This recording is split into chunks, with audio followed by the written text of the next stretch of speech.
Executive Director of Fortify Rights. So I'll be moderating today's event. Just for a few technical notes before we get started, we have Burmese and Rohingya interpretation that's available for today's discussions. If you require interpretation, please locate at the bottom of your screen. There should be a little globe there that you can click. When you click that globe, you should be provided with the option of either English, Portuguese, or Burmese, English, Portuguese, or Russian. Unfortunately, Zoom doesn't have the option for Burmese and Rohingya language. So for today's discussion, we'll be using the Russian language for the Rohingya language and the Portuguese language for Burmese. So if you're a Rohingya listener, please select Russian. If you're a Burmese listener, please select Portuguese. If you're an English listener, select English. So also we'll be taking questions at the end of the presentations. So if you have a question that you would like to ask, at the bottom of your screen, you should see a little box that says chat. You can just chat in your questions and then we'll be directing those to the panelists at the end of the session. If you'd also like to ask a question directly, you can use a raise hand button, which is also located at the bottom of your screen. When you raise your hand, we'll be able to unmute your microphone and you'll be able to speak directly to the participants or to the panelists. We'll also be giving priority to working journalists. So when you ask your questions, if you'd be able to identify your name and affiliation so we can direct your question appropriately. I also want to remind participants that today's event is being recorded and it's also being live streamed on Facebook. So that is it for logistics. If this is your first time to tune in for a Fortify Rights event, this is going to be a really good one to start with, since this report really embodies a lot of the core values that we hold within Fortify Rights. In particular, as a team of human rights defenders, Fortify Rights is committed to advancing human rights in Southeast Asia, and we do that by combining the power of in-depth investigative work with high impact engagement and genuine partnerships with communities affected by human rights violations. The participatory action research that underpins the research of this report provides a really great example of how we conduct our work, not only with the Rohingya community, but with other communities as well. We have a great panel of speakers that are lined up today. Each one of them brings to the table a tremendous amount of knowledge and experience of working and supporting the Rohingya community. By way of introduction, we have Andrew Riley, if you could just give a little wave. He's a trained mental health practitioner with a master's in international disaster psychology from the University of Denver. He's lived in Myanmar for 5 years and has published multiple articles in academic journals on mental health of refugee populations. With his training, his background in quantitative methodology, as well as mental health sciences, Andrew provided critical technical support to the Rohingya researchers that led some of the key findings of the report, as well as insights on the unique participatory action research process. We also have Dr. Ambia Perveen, who is a pediatric, if you can give a little right wave, there she is, who's a pediatric consultant and child and adolescent psychiatrist based in Germany. She's also the chair of the European Rohingya Council and the co-founder of the Rohingya Medics organization. In addition, she has been instrumental in developing a network for Rohingya women community activists. She herself is also a Rohingya, and she will be providing our keynote address today. And then we also have Matthew Smith, who is the CEO of Fortify, if you can give a little wave. He's the CEO of Fortify Rights and also a fellow at the Carr Center for Human Rights in Myanmar. He has more than 15 years of experience working with different communities in Myanmar. He's going to be sharing some conclusory remarks as well as the key recommendations for addressing issues identified through the research. You're going to hear today from our panelists about the extraordinary findings of this report, which shows in no uncertain terms the extreme and pervasive nature of the mental health toll that the genocide in Myanmar has had on the Rohingya community. You're also going to hear about the nuances of the research process itself and how a team of 10 Rohingya researchers led that research. Members of the Rohingya research team very much wanted to be here today to be able to share their reflections on the report as well as the research process. But unfortunately, due to security concerns within the camps in Bangladesh, and those researchers are still in the camps in Bangladesh, they're not able to be here today. Instead, however, they were able to contribute their thoughts and reflections through a video that we're going to share with you now, hopefully, if technology holds out. So I'm going to ask Matt if he can share that video now.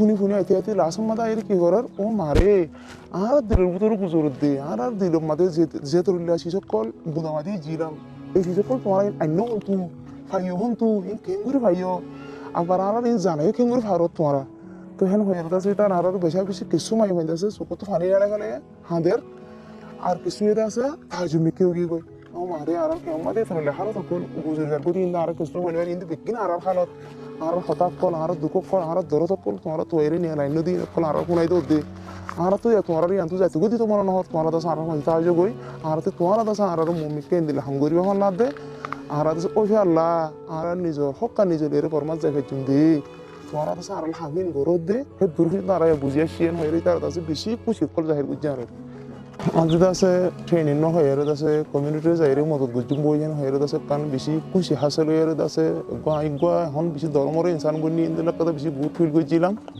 jenni ki ar jatire ai zaire buzai hoyere tar santire ai da su kesu buzuli fajum hoyere I really interested to work with my Rohingya as being I am a Rohingya. Also, I came to know that how much the Myanmar government persecuted torture and genocide by the Myanmar government to us.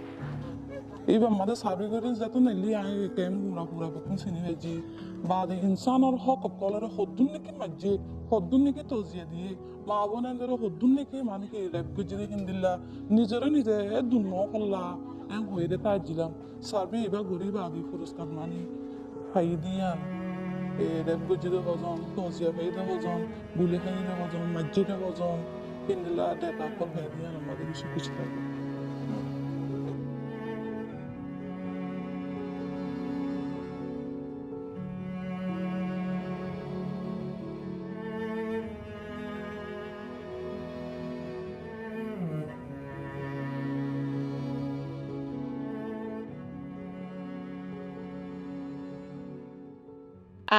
So at this point, I'd like to hand it over to Drew, who's going to share some of the key findings of the report.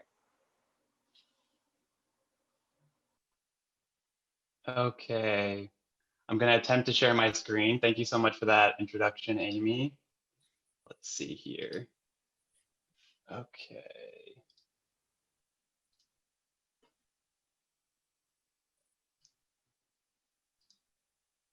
All right, how are we doing? Can you all see my presentation screen, I hope, in this brave new Zoom world? Yeah, so I'm going to be presenting some of the methodology and key findings from the study that underpins this report. Before I get into that, I really want to acknowledge and recognize the efforts of our Rohingya team that conducted this research. I spoke with one of them yesterday just to ask him, is there anything that you want me to share during the press conference about your experience in this project and just some reflections that I can share. And he shared with me this quote to pass on to all of you. He said, "Growing up, we feel we are different, like we are lower than all the human beings around the world. We don't have the right to do what they do, to eat what they eat, and to learn what they learn.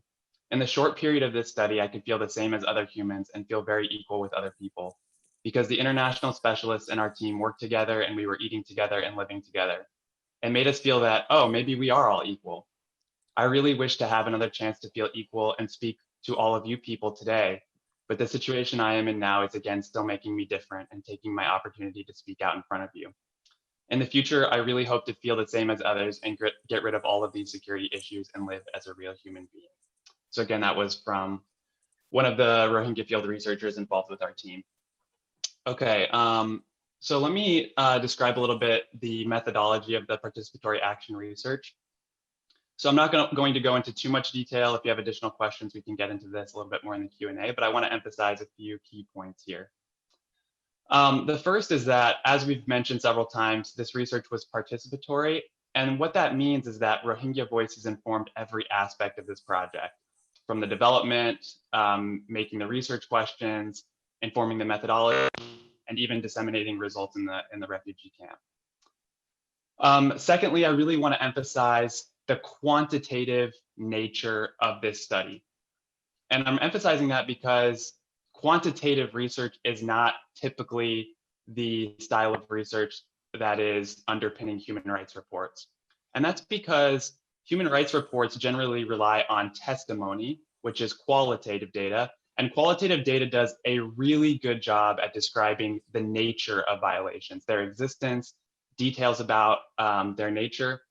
Quantitative, on the other hand, doesn't do as good of a job at describing the nature of violations, but does an incredible job describing the scale of these violations. And that's really what we have very good information on in this report, is the scale of these violations, as well as some additional qualitative data that describes some more details as well. One other key thing that I want to emphasize on this slide is the representative nature of this study as well. So because we used representative methods to select participants, this research does not represent the experiences of only the 495 participants that responded to our survey. It represents the entire Rohingya refugee population in Bangladesh, which makes this study really powerful. And I think it's just important to keep that in mind as we move through this presentation, that the results that you're seeing are not just representative of this sample of 495 surveys, but they are representative of the entire Rohingya refugee population. Lastly, just to introduce the study, we looked at mental health. So we asked participants about trauma, depression, and anxiety symptoms. We asked about pervasive human rights violations in Myanmar. So to describe this a little bit, these were items related to being blocked from basic human rights. Were you blocked or restricted from working, from traveling, from accessing healthcare, from practicing your religion? And we also asked about trauma events, so instances of violence against Rohingya. And we asked about daily stressors in the refugee camps and in Myanmar, and also about Rohingya opinions about returning to Myanmar. But I won't be focusing on those as much in this presentation. So because the research is quantitative, because it's representative, we can know some key things about these topics. We can know how widespread and severe these pervasive violations were. We can know how many people experienced events of violence, and we can know how severe the mental health symptoms are that Rohingya experience, and we can know the relationship between these as well. So to get into some of the key findings, we asked about 45 individual mental health symptoms of trauma, depression, and anxiety. So all the key findings related to mental health and the other key findings in this presentation are located on starting on page 49 of the report, but I'm going to give you just a few examples here. You can see some of the more highly endorsed items, like recurring thoughts or memories of the most hurtful or terrifying events. These are the events of violence or trauma. Participants were given 4 response options. You can see almost 70% of respondents endorsed extremely for this item. Similarly, with feeling as though the event is happening again, feeling as if you don't have a future, recurrent nightmares. All of these items, if you look at quite a bit in extremely, were endorsed by the majority of of respondents. So what does this look like in a lived experience? A woman told our team, "I cannot sleep well at night. When I try to sleep, I imagine what the military and Buddhists have done to me. I feel like they are coming, chasing, and shooting me. When I am in bed, the imagination of the torture appears in my mind, thus I cannot sleep. Sometimes if I fall asleep, all the torture appears in my dreams. From the time I came here to Bangladesh, I could not sleep well even for one night." So it's one thing to look at these numbers, but this is a quote that really describes the lived experience of the numbers that we see for these mental health symptoms. So based on the analysis of our mental health findings, we were able to make some conclusions about the rates of Rohingya experiencing severe levels of distress. So you can see here, 61.2% of Rohingya reported experiencing symptom levels typically indicative of post-traumatic stress disorder. That is an extremely high number. Similarly, 84% reported symptoms indicative of emotional distress, and 88.7% reported symptoms indicative of severe depression. So that's, I mean, if you look at 88.7%, 84%, this is almost the entire population. To put this into perspective, the World Health Organization and the United Nations High Commissioner for Refugees estimate that 1 year following an emergency, similar to what the Rohingya have experienced, 15 to 20% of a total population will experience a mild or moderate mental health disorder. So you can see that the numbers that we have from our study are 3 to 4 times as large as this estimate. And I think this really highlights the severity of the distress that is currently being experienced by the Rohingya. And it also reflects the severity of the human rights violations and violence that they have experienced to be able to feel that mental health distress. The next thing I want to emphasize is the human rights violation section of our research. So we asked about 19 different pervasive human rights violations experienced by Rohingya in Myanmar. Again, I've just highlighted a few examples here to give you an idea the type of things we were asking about. So you can see here there's a scale from not at all to extremely, and we have the percentage of respondents that endorsed each response option. And we asked to what extent participants were blocked or prevented from doing the following: traveling freely, pursuing an education, accessing medical services, working. And you can see the vast majority of respondents, participants, even for these examples, like 96.4 reported extremely for traveling freely. So the vast majority of participants reported extreme levels of restrictions. And this is a pattern that can be seen across all 19 of the pervasive human rights violations that we asked about.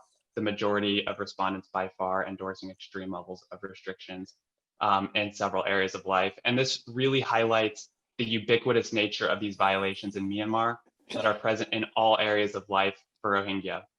And I just want to remind you that, again, these results are representative of the entire Rohingya refugee population in Bangladesh. So the entire population was experiencing these extreme restrictions in Myanmar.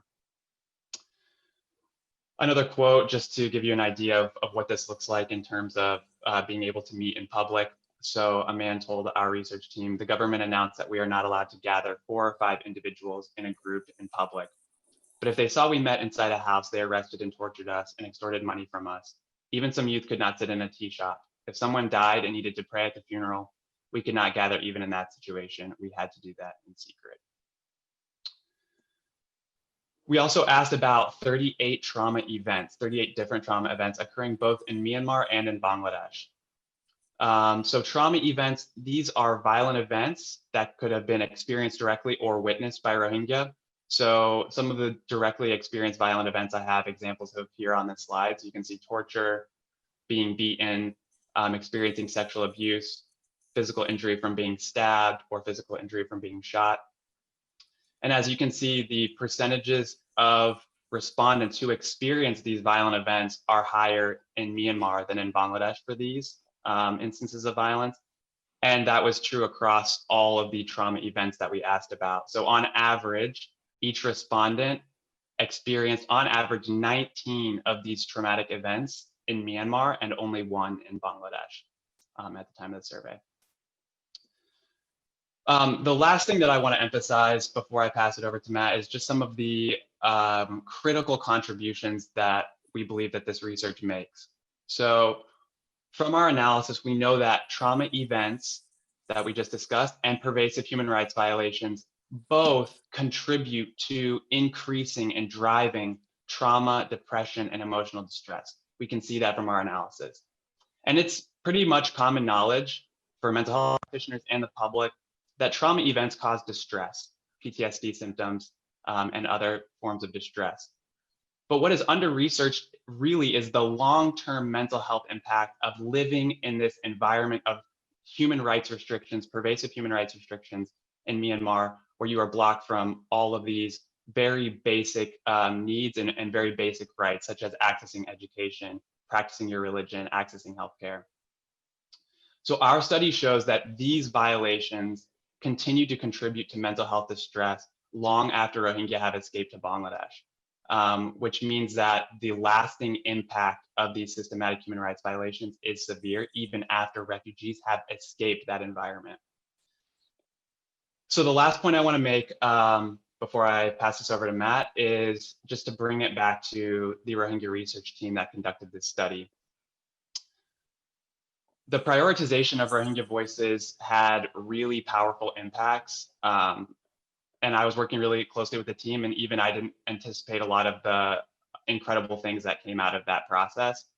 And I just wanted to share with you what I think is the best example that grew out of that participatory process, and that was the community presentations that the team gave. They looked at this data from the study, they picked out the findings that they thought would be the most impactful for their community, and they made presentations to share with the refugee community in the camps. And the response to those presentations from the Rohingya community in the camps was very powerful and often emotional. And I just remember one man standing up and saying, you know, everyone says we are an uneducated community, we are an uneducated people. But when we look at this research, we can see that we are systematically blocked from education. We are blocked from this. This is something that we are restricted. It's not our fault that we don't have high levels of education.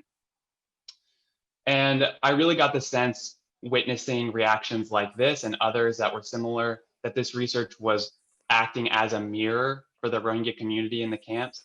And it was really, refugees were able to observe their experience and frame it in the experience of the entire community.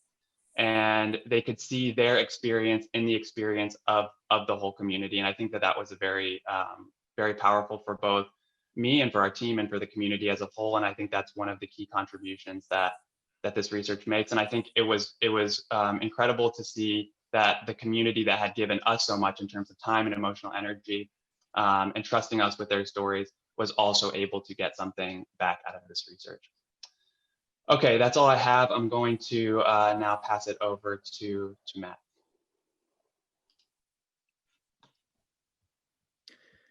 Thank you so much, Andrew, for that. So in 2017 and 2018, around the time that the Myanmar military and its proxies were attacking Rohingya civilians in Rakhine State, and in its immediate aftermath, we were meeting with governments, we were meeting with diplomats, senior officials, and others. We were sharing evidence that we had collected about the atrocities that were taking place, evidence that essentially genocide and crimes against humanity were unfolding. And in some conversations, we got the impression that certain people believed that the Rohingya themselves would be incapable of documenting credible, reliable, objective facts about their situation. We've since come to realize that this is not a problem that is unique to Myanmar or the Rohingya population. Some believe, for whatever reason, whether consciously or not, that persecuted people cannot objectively represent themselves. This is obviously a view that Fortify Rights disagrees with. This is a pernicious view. This project is in many ways a response to that view. Participatory action research is more than NGO jargon. It means that this was community supported, as Andrew just discussed. It was community driven, it was action oriented. The project was carried out from March 2018 to November 2020. As Amy mentioned at the top of this event, it's unfortunate, and I think it's a sign of the times, that members of the Rohingya team cannot safely join this press conference for reasons of security. I would, however, like to direct your attention to the photographs in the report. The photos were taken by Saiful Omi, an award-winning Bangladeshi photographer, a good friend and colleague. Omi, in doing his work with the team, ensured that the photo shoot was consistent with the participatory methodology. So the Rohingya that are photographed in the report decided for themselves how they'd like to be photographed. And in the captions, they explain their decisions. We believe this method demonstrates the highest respect for the dignity of the research team. And again, we encourage you to take a look at those pages. With regard to the data, the findings, these findings will be valuable for efforts to hold perpetrators of genocide and crimes against humanity accountable. They'll also be valuable to help guide future humanitarian interventions, as well as the priorities of donor governments. So I just want to say a brief word about our recommendations in this report and generally. We've heard that recently Bangladesh government officials have proposed that psychosocial programming be cut from the work of aid groups operational in the camps in Cox's Bazar district. The rationale is reportedly that there's no longer a need for this type of work because the violations happened so long ago. We do hope the authorities change their view on that. It is profoundly misguided and misdirected. It fails to account for the daily stressors that our report shows to be contributing to adverse mental health outcomes among the refugee population. It also misunderstands how trauma works in the brain and what alleviates it and exacerbates it. So this report highlights what is essentially an existential problem in the strictest sense. The type of mental harm that's cataloged in the pages of this report describe an existential threat, and not just a threat to a handful of survivors in Bangladesh, but to the entire Rohingya refugee population. As Andrew said, upwards of 90%, 88.7% of the refugee population in Bangladesh is experiencing depression. More than 60% are experiencing symptoms of PTSD. So just imagine for a minute if 90% of the people in your city, town, or village were clinically depressed in this way. Imagine if more than half of the people in your town, city, or village had PTSD. Now imagine having little to no access to adequate care, and imagine constant threats and stressors only exacerbating the situation. And that, in some ways, is the Rohingya struggle for mental health in a nutshell. And again, that's evidenced by the data that is reported in this publication today. In the report, we make 32 detailed recommendations to the government of Myanmar, the governments of Myanmar and Bangladesh, to the UN Security Council, and to other UN member states. Under Article 12 of the International Covenant on Economic, Social, and Cultural Rights, Myanmar and Bangladesh are obligated to ensure the right of everyone to the enjoyment of the highest attainable standard of physical and mental health. The UN Special Rapporteur on the right to health has said, quote, "There can be no health without mental health." So this new research published today provides evidence that the Rohingya mental health crisis is largely rooted in genocidal attacks, pervasive human rights violations, and impunity. While culturally appropriate psychosocial care is in urgent demand in the refugee camps, a purely psychosocial humanitarian response would be insufficient for addressing these problems. In order to solve the crisis, governments must address the root causes. Perpetrators of mass atrocity crimes are still roaming free in Myanmar. They must be held accountable. Bangladesh must also respect the rights of the Rohingya people. This includes the rights to freedom of movement, education, and livelihoods. We've recently documented how at least some Rohingya have been coerced to move to Bhasan Char Island. In light of the data of the mental health crisis, the pressure that is being applied on the Rohingya population to transfer to Bhasan Char and the anxiety surrounding what is happening with regard to that island is particularly problematic in light of the data. On the Myanmar side, the international community, in our view, cannot sit around and wait for Naypyidaw to come to its senses and stop persecuting the Rohingya people. Governments must marshal their political and economic leverage and apply appropriate pressure on Myanmar to change course. There are numerous studies that show that if left untreated, trauma can be passed down from generation to generation. That does not have to be the story of the Rohingya. Governments can act and they can do more to stop this crisis in its tracks. And it will, of course, require a lot of work, but it's not impossible and it's not insurmountable. Lastly, I just want to add a few points. The raw data set underpinning this report will be made public. We'll publish it eventually, and we're happy to share it. We're happy for people to replicate the study or to engage the data in other ways of their choosing. Second, this report has already been shared with the UN Special Rapporteur on Myanmar. It's been shared with the ICC, the International Criminal Court, the IIMM, and as well as the Gambia's legal team. And so in closing, we do look forward to any questions you may have, but I just want to thank everybody for joining us here today, for taking time out of your busy schedules to be with us. We really appreciate it, and we appreciate you and your time. And I will now turn it over to our friend and colleague, Dr. Perveen. Dr. Perveen, over to you. Thank you, Matt. Thank you, Fortify Rights, for your continuous contribution and for your strong strength towards our Rohingya people. As far as we can discern, the sole purpose of human existence is to kindle a light of meaning in the darkness of mere being. This quote was by the famous Swiss psychiatrist, Dr. Carl Jung. Assalamu alaikum and good morning, everyone, and thank you for having me here today. As long as we know in this chaotic world, every one of us go through stress factors and we are somewhere traumatized. But to understand the mental crisis of the Rohingya people, we need to step back for a brief moment in their history.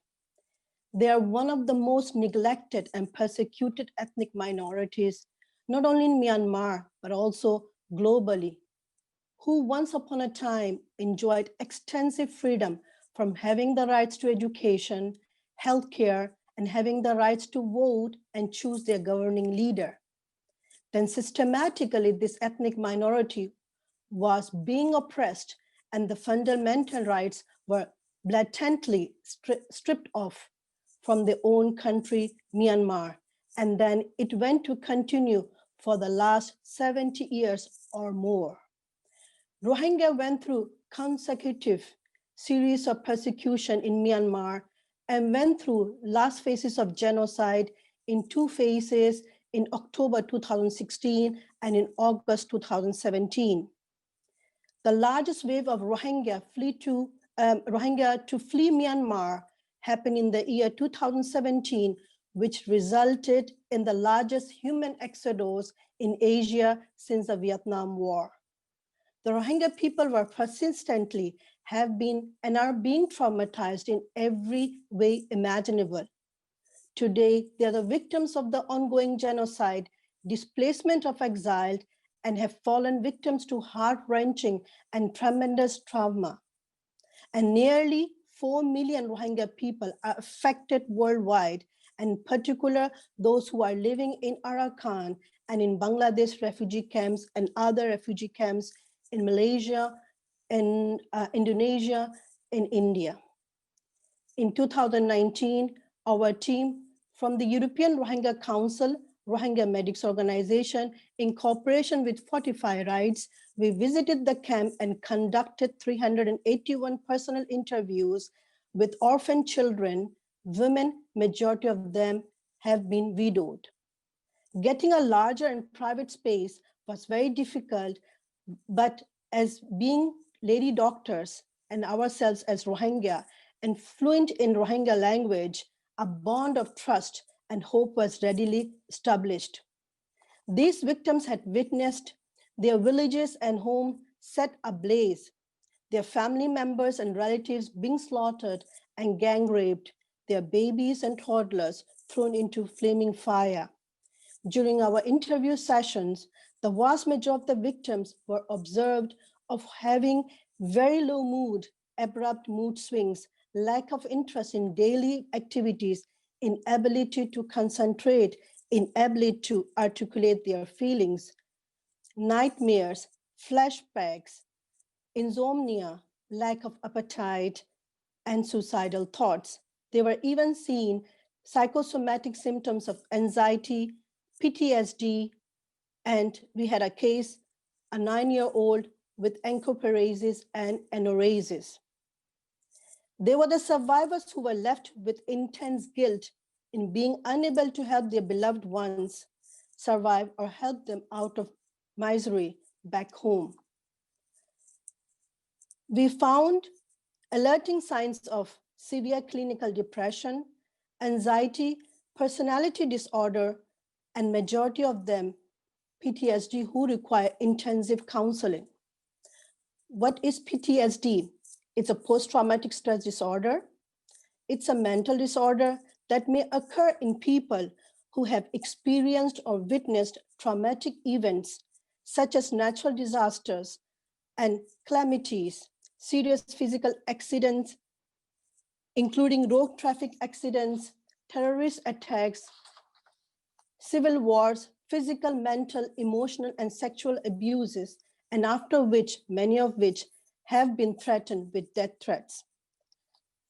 These victims continue to suffer due to daily stress, lack of movement and space, no access to education, no access to immediate medical relief such as treatment and management, which includes 1:1 patient counseling, and lack of family education, which leads to the victims not receiving emotional and mental support from their families. This then inevitably leads to a dysfunctional family environment, suffered family bonds, and home where love and care no longer exists. Such children and adults are unable to function appropriately in the society and left to battle the challenges alone. The outcomes are horrific and heartbreaking. Their livelihoods are equally affected as well as end up living in poverty and cannot afford proper healthcare and pursue educations for themselves and their families.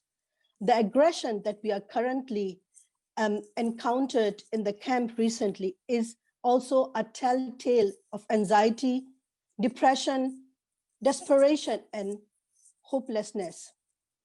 They are using aggression as a survival technique. I did some counseling after coming back from Bangladesh, and due to cessation of the internet network and services, no proper access of transportation, and inability to provide privacy to the affected victims, are still unable to give them the much needed therapy. To heal them, they need to have stable social atmosphere and strong psychological and family support system. It's very much needed to target the core factors that put Rohingya refugees at risk. What will they benefit from winning the political and the citizenship rights when we lack mental health and emotional stability?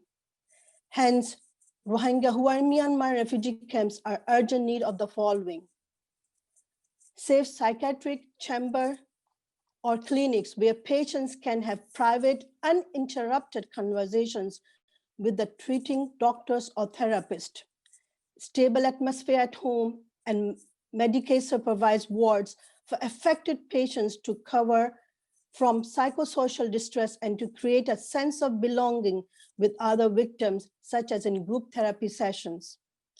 Personal and academic development of the children and youth. Skill development programs for adults which will ease socioeconomic tensions. Educational centers with Burmese and international curriculums. If they continue to go back, or if they can go back to their country, they will not be considered as worthless and they will be able to stand. And if they have the chance to resettle somewhere, that they can integrate in that society and will be able to develop for themselves. To teach Bangla language so that interact with local communities, as Bangladesh hosts the largest Rohingya refugee camps in the world. By doing that, these both parties will develop love and respect for one another and end racial segregation. To provide motivation and optimism to progressing for a better future earning a life of integrity and freedom, no matter which country they decide to reside in. Justice is very important for the Rohingyas. Accountability and reduced stress factors, which they are going daily, especially in Bangladesh. The Rohingya refugees are in need of our immediate help. We must make a unified, honest effort to heal the victims before the situation grows out of proportion and the damages become irreversible. Thank you.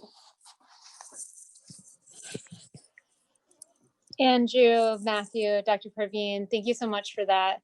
We're now going to open up the floor for questions. Just as a reminder, please either raise your hand if you'd like to directly ask a question to the panelists, or if you'd like to chat a question, you can use the chat function, which is all located at the bottom of your Zoom screen. If you'd like to ask a question, we'll unmute you so you can be able to ask it. Also, as a reminder, when typing or asking a question, if you can please identify your name and affiliation as well. And also if you have any particular person you'd like to direct your question to. So we already have one question in, and it's about, it's saying about, you know, the data is very powerful data. However, what is the impact this data has on the ongoing efforts to hold perpetrators accountable? This data, you know, we've mentioned about it having the genocide having there's a mental health impact around the genocide. Could someone would someone like to take that on the panel? Yeah, maybe I can address part of it, and then Matt can, and Dr. Perveen can also. Yeah, I would just like to say that I think it's something that there's a few things that I think it adds from my perspective.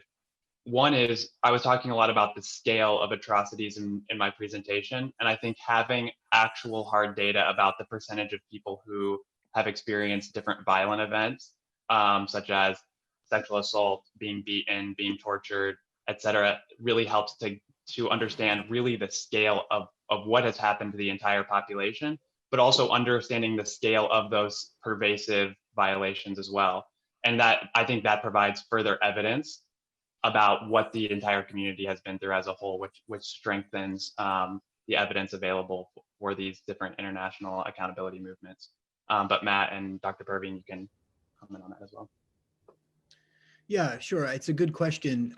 You know, as mentioned, we have provided already the report to the IIMM, which was created to collect and preserve evidence for future prosecutions. We've shared the report with the Special Rapporteur, with the Office of the Prosecutor at the ICC, and with the Gambia's legal team.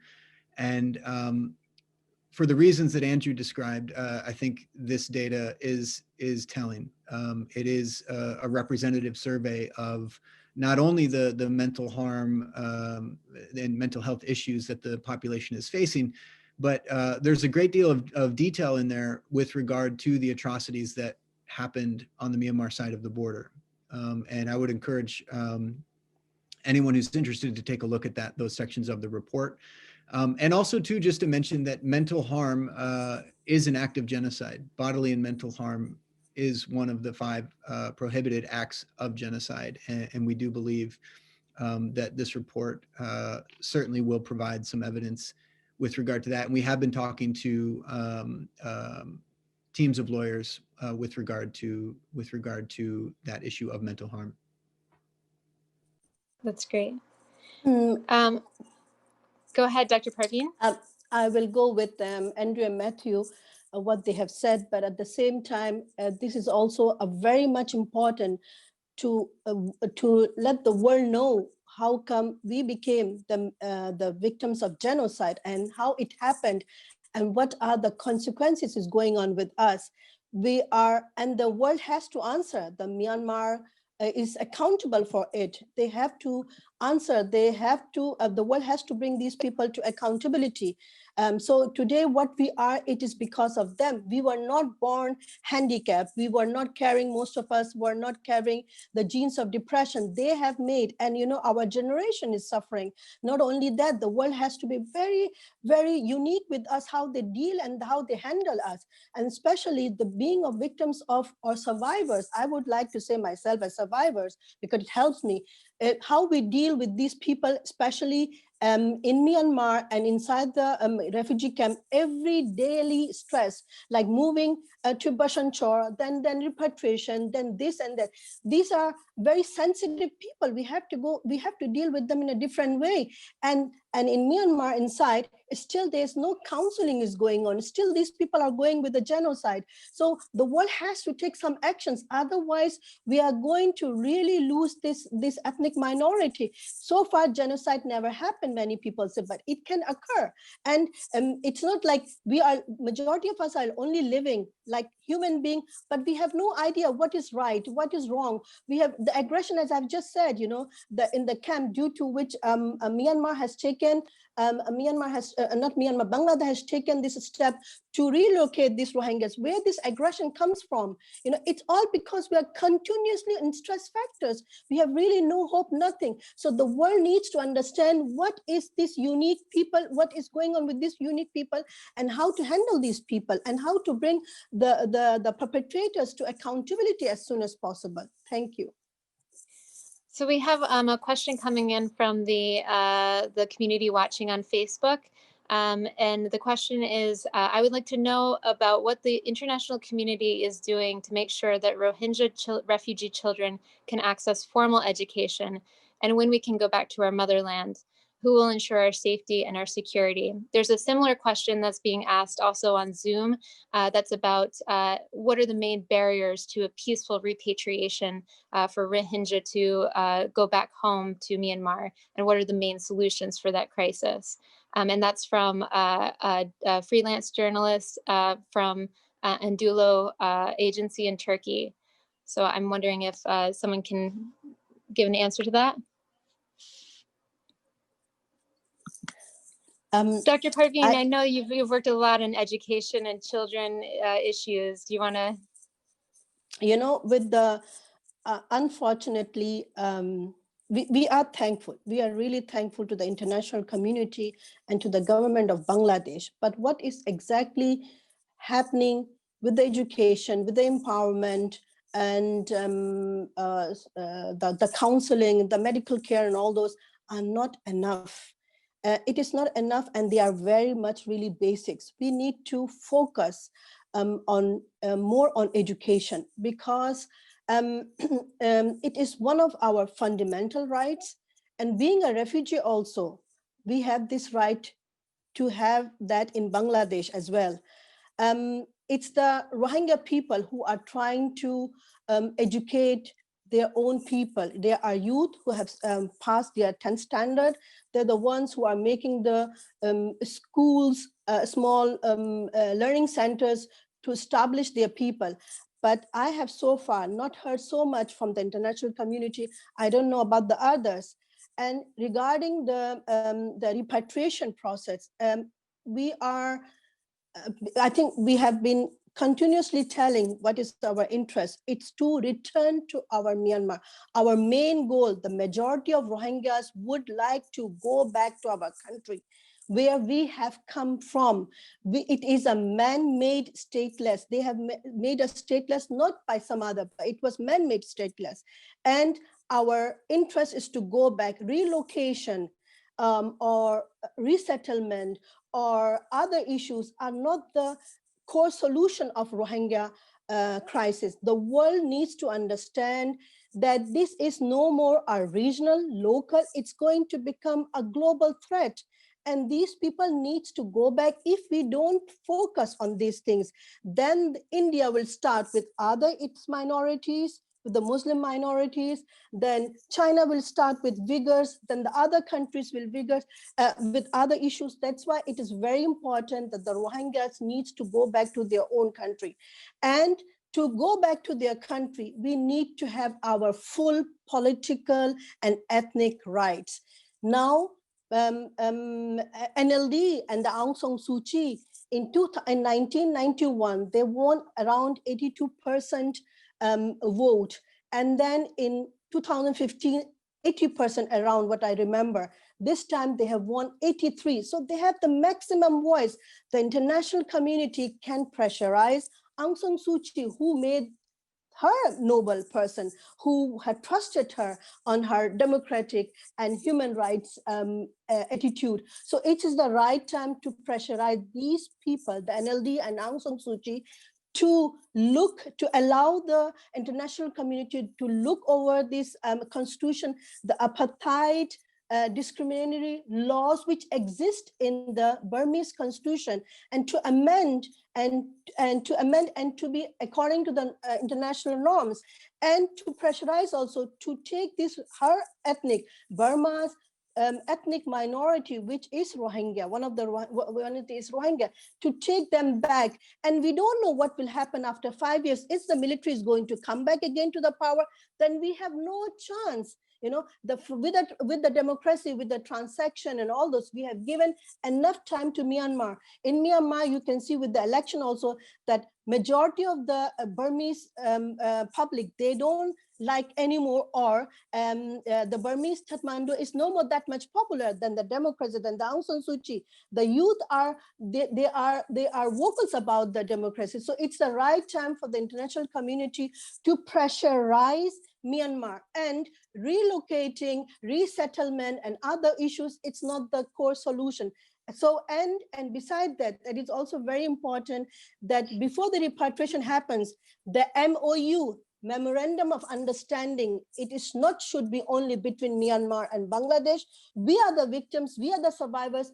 It should be transparent to us, and our involvement should be there too, you know. And then before they repatriate, if further repatriation process, talks or dialogues happens, the Rohingyas should be allowed to take part by all means. Matt or Andrew, is there anything you'd like to add to that? Just briefly, you know, the Bangladesh has, of course, done a great thing in welcoming Rohingya refugees and providing them refuge in Cox's Bazar district. The authorities have talked to a certain extent about their concerns about crime and their concerns about militancy. And so those concerns are completely inconsistent with the policy of denying formal education. I think the government of Bangladesh could do a great thing in moving forward with opening up formal education for the Rohingya population. It's in Bangladesh's interest, it's in the Rohingya people's interest, it's in Myanmar's interest. So we have another question that's from Flo Carson from the FCO in Yangon. And she asked, had participants previously discussed issues of mental health and trauma in this way, or was this something that needed much introduction as a concept? And then her second question is, what kind of MHPSS, sorry, I lost it there, support was offered along with the way to participants of the research? You mentioned this already, she says. So I'm wondering, maybe Andrew, if you'd like to take this one. Yeah, that's a very, very good question. When we were preparing for the research, we had to find very creative ways to talk about mental health symptoms to understand what the Rohingya mental health experience was like. So we did some focus groups to just get people's opinions, get Rohingya refugee opinions, and understand what they were going through. And we would ask questions to get at it, and like we would try to find creative ways. Like we would say, like, are you experiencing pain in your heart because of what you have been through in Myanmar and what you have experienced? What is the impact on you personally? What is the impact? We would ask about functioning. What's the impact on your functioning? And people would often mention sleep and concentration and things like this. So we had to be a little bit creative, because I think that the traditional language that we would use in the West, like, we were a little bit blind for how the Rohingya approach mental health and how they describe in their culture their symptoms and these ideas. So we had to learn basically the language that they used to describe it. And then we were able to ask about those things on the survey. And in terms of the mental health support, we went to great lengths to map out mental health service providers, make sure that anybody who was experiencing suicidal ideation or severe mental health symptoms had referral options. And then we also trained our team in being able to respond to those serious cases and really to ensure a do no harm approach, and to make sure we were following best practices in regard to that. And I think that's detailed more in the report. So there are a couple questions too about other religious minorities and whether the report includes them in the study.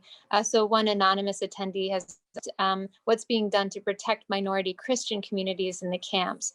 Some are currently living in transit camp and some have been abducted about 2 months ago, yet nothing is being done to protect or bring the kidnappers to justice. So that's a great question. And I'm just going to combine another one that is from Margaret Wu. And she's asking, does this report only focus on Rohingya Muslims? What about other minorities such as Hindu and other non-Rohingya living in the same camp? Does this research include? So Andrew, maybe you want to take that one. And yeah, I don't know if Matt wants to add a little bit, or Dr. Perveen. Yeah, I will say that because we use random selection methods for the study, we weren't picking out only Rohingya Muslims. So it is potentially likely that there could be other religious groups included in the research, because the research captures the Rohingya community as a whole. That being said, we didn't specifically try to focus on other religions within the Rohingya community. We just wanted to do random sampling to capture the entire population. So we didn't specifically focus on Rohingya Christians or Rohingya Hindus as part of the study, but they are captured in terms of being a part of the broader community. And Matt, I'm wondering if you can share a little bit more about the Rohingya Christians abducted. Yeah, we've at Fortify Rights, we have in the past, we've documented some violations against the Rohingya Christian community in the camps. And we've, of course, like others that have been watching closely, been very concerned about that. We've been communicating with that community. And most recently, we have been attempting to investigate the recent abductions that took place to try to better understand not only who's responsible, but what could be done to ensure that those who have effectively been disappeared are returned to safety. So it is an issue that we're focusing on. It's not a subject of this report, but Yes. we would encourage you, whomever asked that question, to please feel free to be in communication with us and with our team on that. And we may be releasing more information about that in the near future. The brother or sister who have asked, let us not divide ourselves. And this report is nothing to do with the religious issue. It is about the Rohingya. So in this Rohingya category, Muslims are included, Hindus are Christians included, and if there's other religions exist in Rohingya, all are included. So let us not divide ourselves, which Myanmar did, to divide ourselves and to rule. So we all are one. Let us fight for our rights. Let us try to go back to our own country. Then later, we will decide. Secondly, division like, as I said, with the religious one, the registered, not registered refugees, diaspora, Rohingyas inside Bangladesh, Rohingya inside Arakan. This is not the right time. Secondly, is that we have tried several times, the European Rohingya Council and the Rohingya Medics Organization, to meet with those brothers and sisters from the Christian community and the Rohingya community to come and to talk, because we would like to hear them. They are part of us. They are not away from us. They are part of us, but they were very reluctant to speak to us. So with the counseling, since you speak the Rohingya language, we are always there for you. If you need any medical help, if you need any mental care, if you need any other empowerment or anything, especially with the women and children, please knock our door. We have nothing to do with the religion. We are one body as a Rohingya, and our enemy is Myanmar. Thank you. This is very well said. Thank you. On a related question, I just wanted to grab this one from Steve Gumer from Partners Relief and Development, which does excellent work in Myanmar and the countries in the Middle East.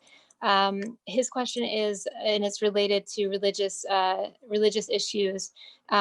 He says, one quote in the report references religious abuse, Buddhists attacking Rohingya, mostly Muslims. Were any of the questions the Rohingya proposed framed in religious terms? In other words, did they want to demonstrate that religion was used as one of the weapons to cause harm to the Rohingya? So I think, Andrew, you might be able to share a little bit of light on that. Yeah, there is one of the trauma events that we asked about was framed around religious abuse. I don't have it directly in front of me, but you can see that in the report under the trauma event section.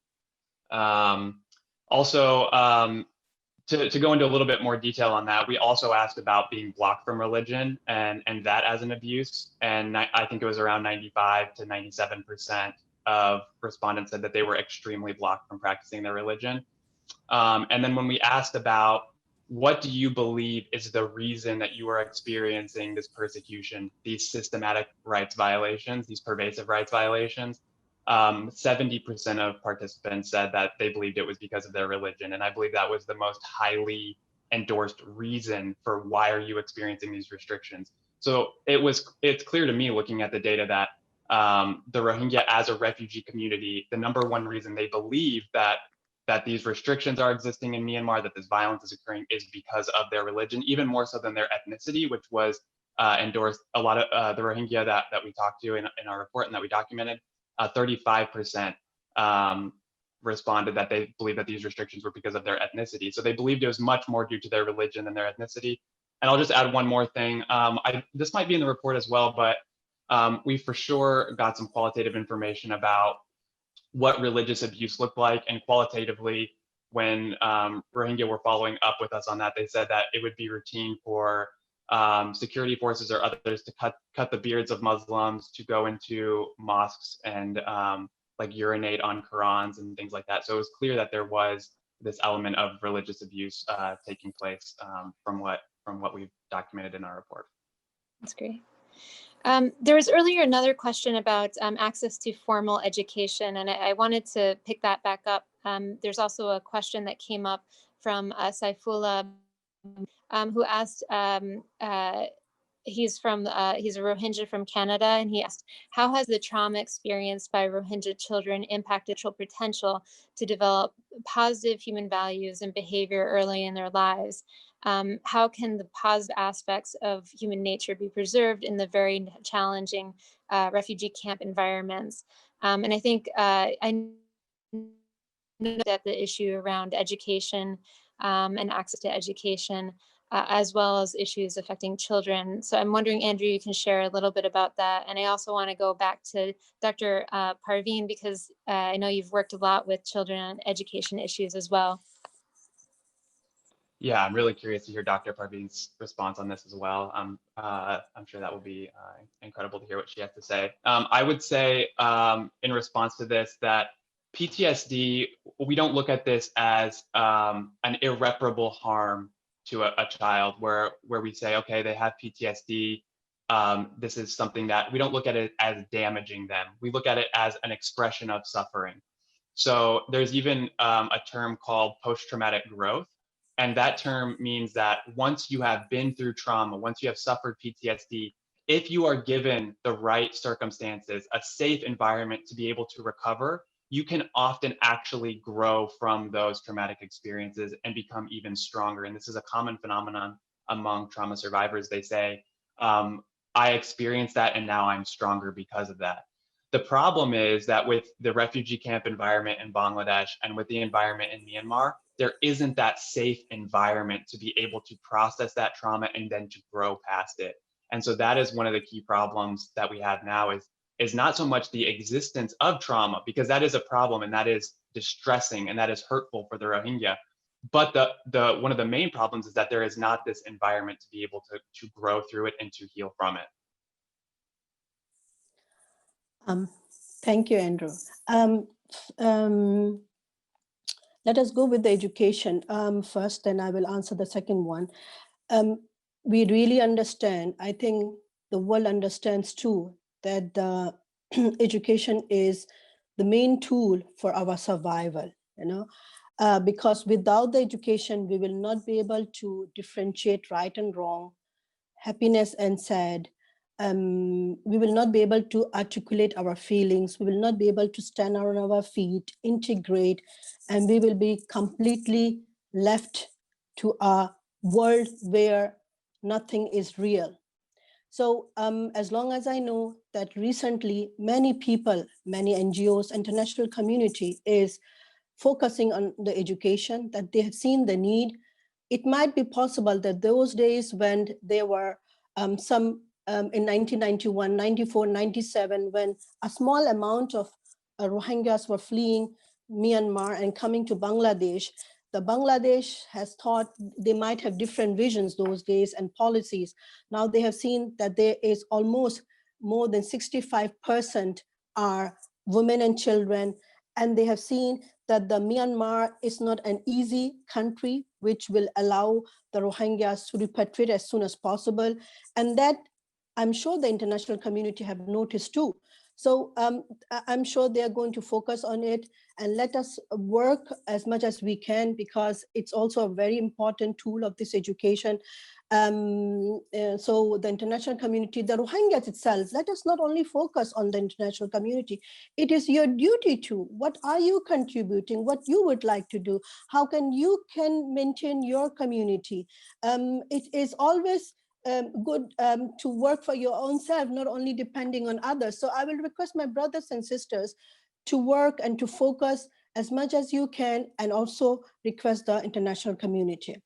With the children issue, it is very difficult to give not only the children, the PTSD, the post-traumatic stress disorder patients, to give them a proper healing counseling, because the healing or the process or the therapy can be only done if you have a stable atmosphere. So in this case, with the Rohingyas living inside Myanmar and in refugee camp, even in India, I'm sorry to say that our refugees over there, they're struggling also. Only the ones who are living in Europe or in Canada, we are a bit in a luxury life. But I myself, I believe that the Rohingyas who are living in diaspora, that's why I said almost 4 million Rohingyas are suffering worldwide with traumatized and stress factors, because we are hearing every day what is going on with our people. We are seeing everyday videos, and the activists like us, we are encountering every day these images of trauma, these stress factors. Nobody is there also for us, So the whole community is affected by this atrocities due to Myanmar. And with the children, as I've said, the atmosphere is very much needed. But on the other side, children, they forget, they grow, their brain grows with the process. If they get some toys, if they get some cuddles, love and all those. So it's very easy to heal them. But of course, some of them do have the PTSD, chronic disorders they get later life. But children, as I've said, being small, God has developed, the nature has protected them better than the adults. With the children, it's very much important. Once we visited the camp, we have seen the playgrounds, the space, the free spaces that they had, the chambers where they were allowed to play or to educate themselves and all those. It's very minimum. It's very minimum. The Rohingya community in Bangladesh, they need more. And beside that, as I've said, we are losing our generation. It is not only a 4 million Rohingyas we are losing, or 1.12 Rohingyas currently living in Bangladesh. They're also multiplying, maybe in a less amount, but they are multiplying, and we are losing our generation. So it's very important to protect those children. And I would request the international community to pay attention to the mental, because before, as I've said, if we get the political rights, if we get our all rights, but if I'm not mentally stable, to appreciate what the international community has done, what we ourselves have done, and to enjoy those moments, it will not be possible. So that's why please kindly protect us from the mental atrocities too. Thank you. That's great. Thank you so much. I'm going to ask one more question that actually came in a lot earlier, but it was a good question, so I've been saving it to the end. I'm also going to ask all the panelists for any wrap-up comments or recommendations that you might have, and then we'll be closing out the session. So the question that was asked earlier, and this is from Zal Win in Myanmar, and his question is, how do human rights organizations like Fortify Rights contribute to raising awareness and can push INGOs, international communities, and donors to engage, identify, resolve these issues in the camps? And I would actually challenge, so what not only can organizations do, but also individuals, Rohingya themselves, and others do to try to resolve some of these issues that the report is identifying. And if you guys also have other last remarks or wrap-up recommendations, that would be great. So Andrew, can I start with you? Yeah, sorry, Amy. So the question is about what can organizations, individuals, and others do to push forward human rights and push Myanmar and the international community forward. Yeah. Okay. Yes. I think this is the perfect question to wrap up on, because this is laying the path for moving forward. This is the beginning of this journey. We've released this report. This question gets at what are we going to do about it? How are we going to change things? How can we leverage the power that each of us has as individuals and organizations? I'll let Matt answer for Fortify and Dr. Parveen answer for her organization, but I think that each of us needs to continue to advocate in any way that we can. I think we've talked a lot about international pressure. What does international pressure mean? That means influencing, if we're in the diaspora, if we live around the world in other countries, it's influencing our countries, our communities to pay attention to this issue, to vote based on this issue, to understand this issue and advocate for this issue and give resources to this issue, to dedicate time and effort and energy. And I think, like Dr. Parveen has said a lot in this call, psychosocial healthcare, mental health care is important, but a lot of what we're talking about, this distress, is rooted in these violations, systematic violations in Myanmar, and also the living conditions in the camps in Bangladesh. And so these are complex problems. We can't offer a simple recommendation that says, close all the camps, send the refugees back to Myanmar with their full rights. These are problems that will take time and complexity and a lot of thought and resources to leverage political will to change the situation in Myanmar, and then start a safe return for Rohingya refugees when they're ready, when their rights are restored. So that would be my answer to that, that this is a complex process. And for it to happen, it can't just be Fortify Rights. It can't just be one country. Everybody needs to be on board and dedicating resources to this for any change to be made. That's fantastic.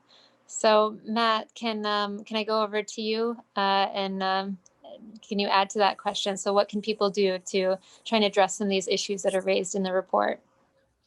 Yeah, it's a great question. It's something that we've thought a lot about for many years. And, I think when we talk about human rights activism, we're talking about action. Human rights activists are active. And so I think it's very important to take action as individuals, as organizations, as communities. We can contact elected leaders.